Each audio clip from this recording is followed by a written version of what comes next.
Hi fellow logicians, welcome to the Logical Christ channel where we evaluate logical argument that would help us apply logic to arguments presented. Now, here's the logical argument we will evaluate. Premise 1, in Quran 72:26-28, a true prophet's prophecies never failed. Premise 2, Prophet Muhammad's prophecy in Sahih Muslim 29:53b failed. Conclusion, therefore, Prophet Muhammad is a fake prophet. Sit back and relax, we will be back after this short intro.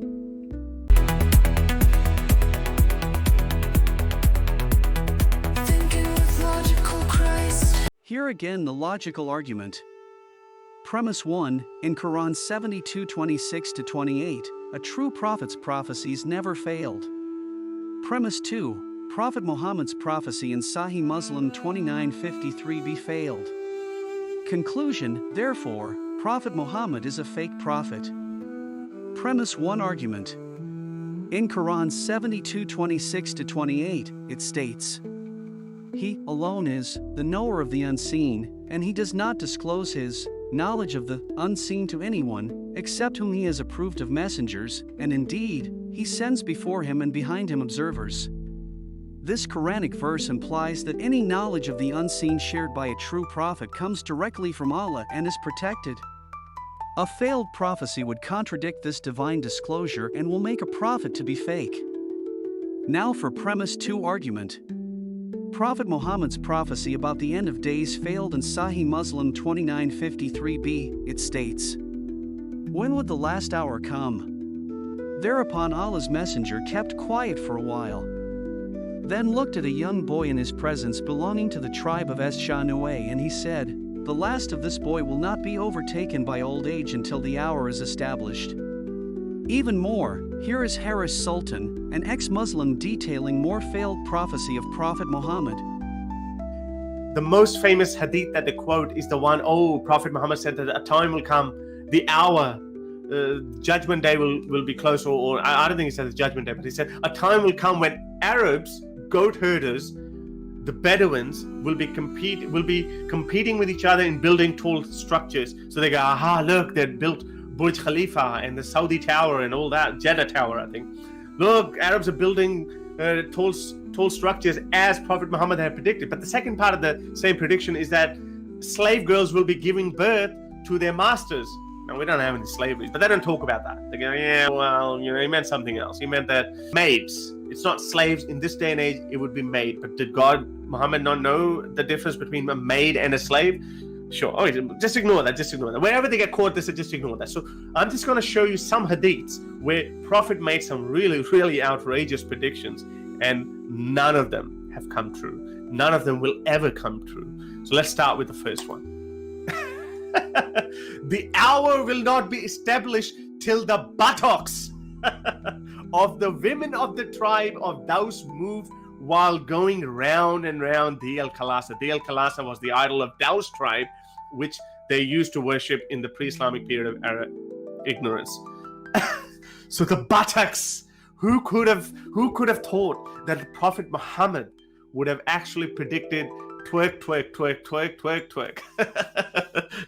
Buttocks jiggling of women of the tribe of tribe of Daus or Daus. That tribe doesn't even exist anymore. So that means, yay, no judgment day. The hour will never come now because the tribe doesn't even exist and the buttocks are not jiggling anyway. The booty shake.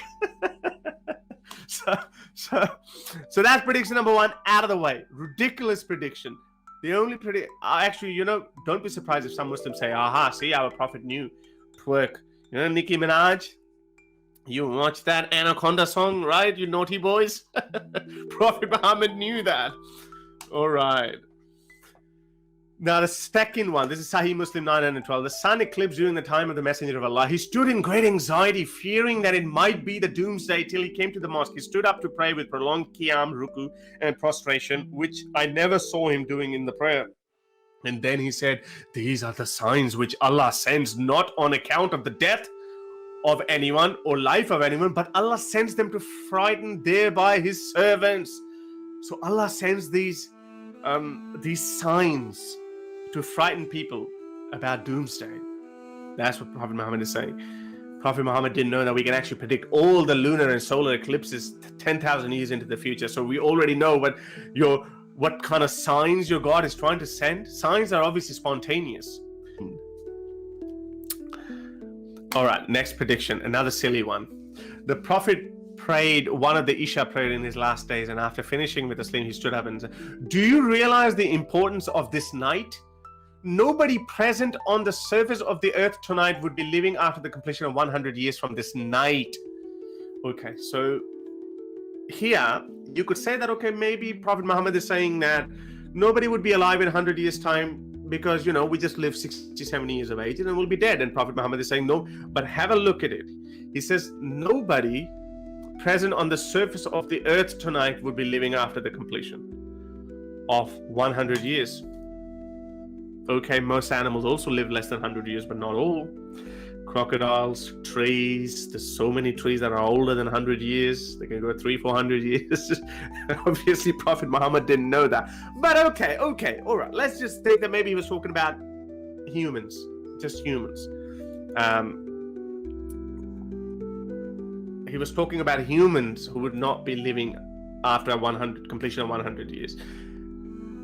Some people took it as he was talking about that the judgment day will come within these 100 years. Why they thought that? Because Prophet Muhammad indicated in other places as well. And I'll show you some of those hadiths as well. But later apologists said, no, he was just talking about normal people, that people die within 100 years anyway. Nobody goes past the ages of 100. So that's what Prophet was talking about. Let's have a look. There's another hadith, Sahih Muslim 2539. It says, Abu Sa'id reported that Allah's apostle came back from Tabuk, this battle of Tabuk, asked about the last hour. So he asked Prophet about the last hour, about the judgment day. There would be none amongst the created livings on the earth who would survive this century. Now he's talking about living things. So it has to be a judgment day, an extinction event. He's specifically talking about the judgment day within 100 years. At that time, what happened? Hey, you're 14 centuries too late, Prophet. So another false prediction. Let's have a look at another one. Prophet Muhammad said that I and the last hour have been sent like this, and he, while doing it, joined the forefinger with the middle finger. Sahih Muslim. This is how Prophet Muhammad and Judgment Day has been sent, meaning so close to each other. This is why I said that when he said it here, and people assumed that he was talking about Judgment Day within 100 years because of quotes like this, that God has sent him and the Judgment Day like this, so close to each other. Okay, next one.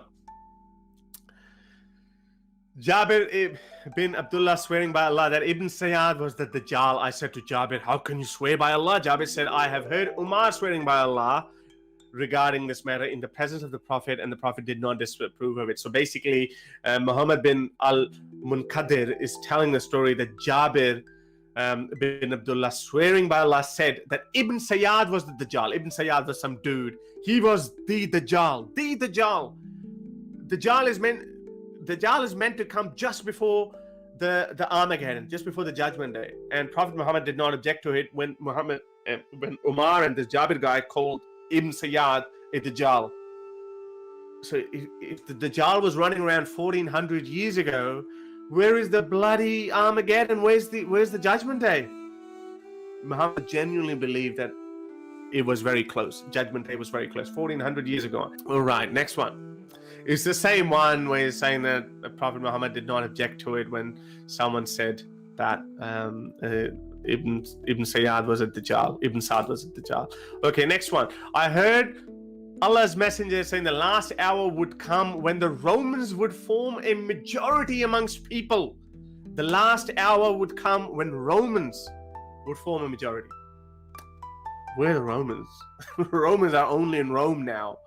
There's no Roman Empire left. There's not even a Holy Roman Empire left. Byzantine Empire is long gone as well. There would never be a majority. Italy is never going to be a superpower. The next superpower is going to be China, at least for another, I don't know, maybe 200-300 years, unless something really crazy happens. Romans are never coming back. They're not going to become a majority. So what is the the spokesperson of the creator of billions of galaxies talking about. Obviously, he didn't know. At that time, he thought the Byzantine Empire was a superpower, and then they will come back again in some shape or form. And that's the prediction he made. Again, bogus prediction. Okay, next one. The Prophet said the greatest war, the conquest of Constantinople and the coming forth of the Dajjal Antichrist, will take place within the period of 7 months. We know that the Constantinople was conquered, in 1428 or something like that, something in the 15th century, by the Ottomans. And the coming forth of the Dajjal will take place within a period of 7 months. That hasn't happened. There's no Constantinople. Constantinople was conquered back in the 15th century. No Dajjal came. Another false prophecy. The Prophet said the flourishing state of Jerusalem will be when Yathrib is in ruins. The ruined state of Yathrib will be when Great War comes. The outbreak of the Great War will be at the conquest of Constantinople, and the conquest of Constantinople when the Dajjal comes forth.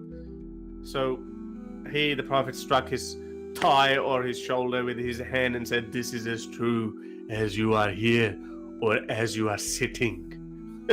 Just had to do some really silly antics at the end of every statement just to make it more believable and philosophical. Ooh.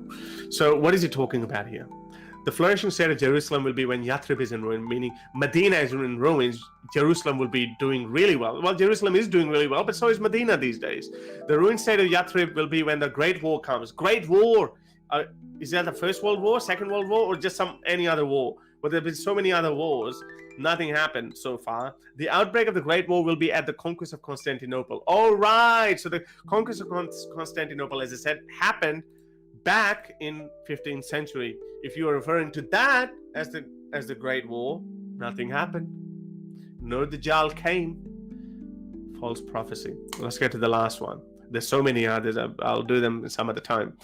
I will narrate to you a hadith, and none other than I will tell you after it. I heard Allah's Messenger saying, from among the portents of the hour are the following. Religious knowledge will decrease by the death of religious learned men. So all these Khadim Rizvis and all these clerics, they're just they're fake ones because the good ones have died. Religious ignorance will prevail. All right, maybe he's talking about atheism. Right. There will be prevalence of open illegal sexual intercourse. Look at him. Straight into it. Third point. How obsessed was this guy with sex, intercourse? Third point. After religious knowledge will decrease, religious ignorance will prevail. Well, obviously, if the knowledge decreases, the religious ignorance will prevail. I mean, they're both kind of tied to each other. So basically, the second point after that is there will be prevalence of open illegal sexual intercourse. And now, fourth point, again, obsession with women. Women will increase in number and men will decrease in number so much so that the 50 women will be looked after by one man. 50 women will be looked after by one man. That's every Islamist dream come true. Following the arguments, we can logically accept the conclusion that based on the failed prophecies, Prophet Muhammad is a fake prophet. Here is another spin of the same logical argument. Premise 1. Prophethood is established by his accurate prophecies. Premise 2. Multiple prophecies of Prophet Muhammad were inaccurate. Conclusion, therefore, Prophet Muhammad's prophethood was not established. Here is Adam el-Masri discussing how Prophet Muhammad failed the test of prophethood from the Jewish of his time.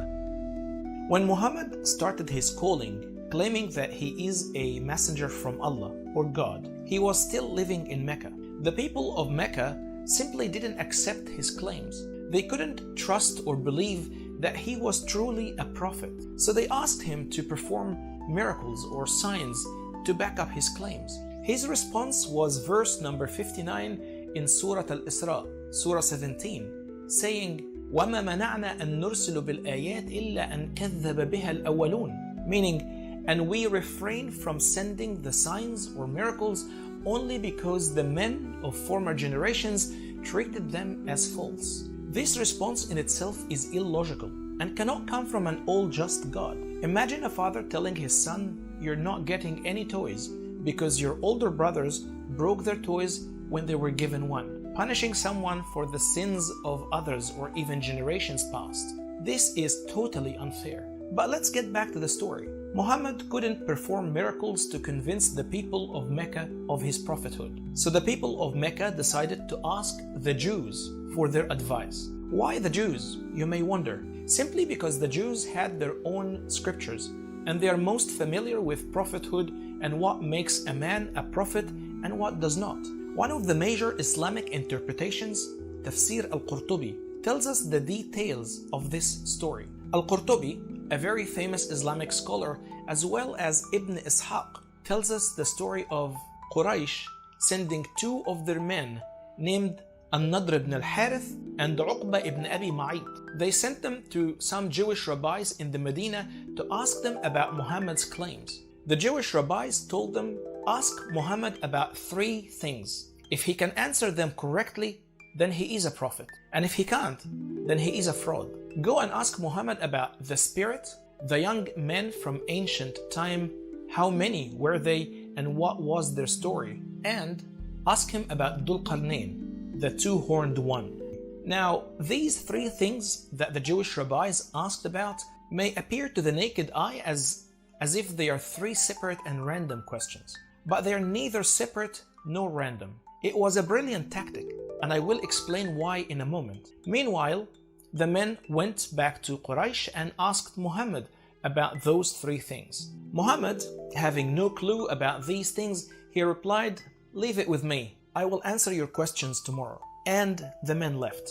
As Islamic tradition tells us, according to Al-Qurtubi and Ibn Ishaq, Muhammad couldn't give them an answer next day, not even a week after, not even 10 days later, 15 days later, and Muhammad couldn't figure out what they were asking about, until the people of Mecca started mocking and teasing him. Muhammad said he will tell us tomorrow, and here we are 15 days later and still no show. Then finally, Muhammad claimed that Angel Gabriel came to him with the answers. Those are the answers he gave, and you see in the Quran today in Surah 17 and 18. Surah Al-Isra number 17 verse 85. وَيَسْأَلُونَكَ عَنِ الرُّوحِ قُلِ الرُّوحُ مِنْ أَمْرِ رَبِّي وَمَا أُوتِيتُم مِّنَ الْعِلْمِ إِلَّا قَلِيلًا. And they ask you about the Spirit, say the Spirit belongs to the domain of my Lord, and you were given only little knowledge. An answer that shows clearly that Muhammad didn't understand the question of the rabbis. Of course, everything in the world belongs to the domain of the Lord. That's not an answer. Plainly, Muhammad is saying, I don't know. God knows what the Spirit is, and you too have very little knowledge. And of course, at that point, the Jews were like, yeah, right. Then Muhammad goes in Surah Al-Kahf, number 18, verse 83, and says, وَيَسْأَلُونَكَ عَنْ ذِي الْقَرْنَيْنِ قُلْ سَأَتْلُ عَلَيْكُمْ مِنْهُ ذِكْرًا. And they ask you about Dhul Qarnayn, say, I will tell you something about him. And then he tells the stories and the legends of Alexander the Great and his conquers from the east to the west and trapping Gog and Magog. Once again, Muhammad didn't understand the question and linked Dhul Qarnayn to the wrong legends. And he did the same mistake with the third question about the young men and how many were they and what their story was. He simply didn't know which young men the Jews were asking about. So he gave them the wrong story of Ashab al-Kahf, a Christian legend known as the Seven Sleepers of Ephesus. A Christian legend about the young men who slept in a cave for a prolonged period of time. So here we have to ask, so why were these answers all wrong? And what were the Jews really asking about? How do Jews identify prophets? And what was brilliant about their tactics to expose Muhammad's claims? How were these three questions related to each other in order to trick Muhammad into error? But in rabbinic sources, there is a clear distinction between a prophetic vision and a prophecy through the Spirit of God, which is called in Hebrew Ruach HaKodesh, in Arabic Ar-Ruh al-Qudus, or the Holy Spirit, which is sometimes referred to just as the Spirit, Ha-Ruach, Ar-Ruh. This is the Spirit that the Jews asked Muhammad about, and he had no clue what they were talking about. Since Daniel was a hot debate topic, whether he was a prophet or not, until just a few decades before Muhammad, it seemed most relevant to ask Muhammad the same questions about his revelation. Ask him about the Spirit, they said. 15 days Muhammad disappeared trying to find clues with no luck. So he came back with the spirit belongs to the domain of my Lord, and you were given only little knowledge. What a joke, the Jews exclaimed, as well as the people of Mecca. And since Daniel is a prophet or not was the hot debate, the Jews asked two more questions from the book of Daniel. They asked about the three young men and Dhul Qarnayn, which are also mentioned in the book of Daniel.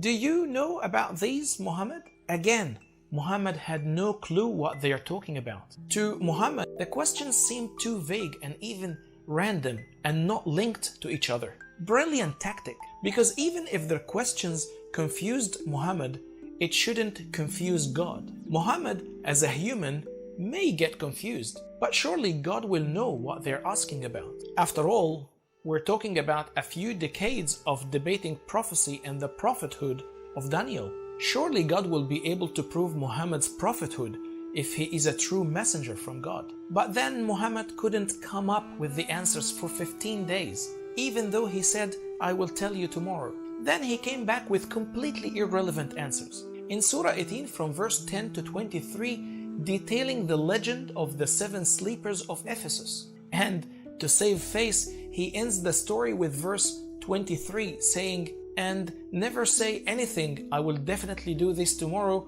without adding, "if Allah so wills." A clear attempt to save himself from embarrassment. And lastly, he answers the question about Dhul Qarnayn completely off the mark again. Dhul Qarnayn, the one that was mentioned in the book of Daniel, chapter 8, verse 20. When Daniel was confused about Dhul Qarnayn, the two-horned, came angel Gabriel himself, explaining to him in verse 20 that the two-horned ram that you saw represents the kings of Media and Persia. Media and Persia was one kingdom with 2 kings, the two-horned Dhul Qarnayn. But once again, Muhammad had no clue that all the questions were from the book of Daniel, and went on with a story about Alexander the Great and his kingdom from the east to the west and trapping Gog and Magog. Completely irrelevant to Dhul Qarnayn, the one that the Jews asked about.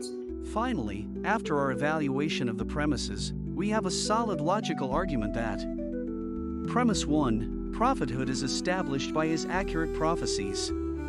Premise 2. Multiple prophecies of Prophet Muhammad were inaccurate. Conclusion, therefore, Prophet Muhammad's prophethood was not established. What do you think, my fellow logicians? Comment down below. Thinking with logical Christ.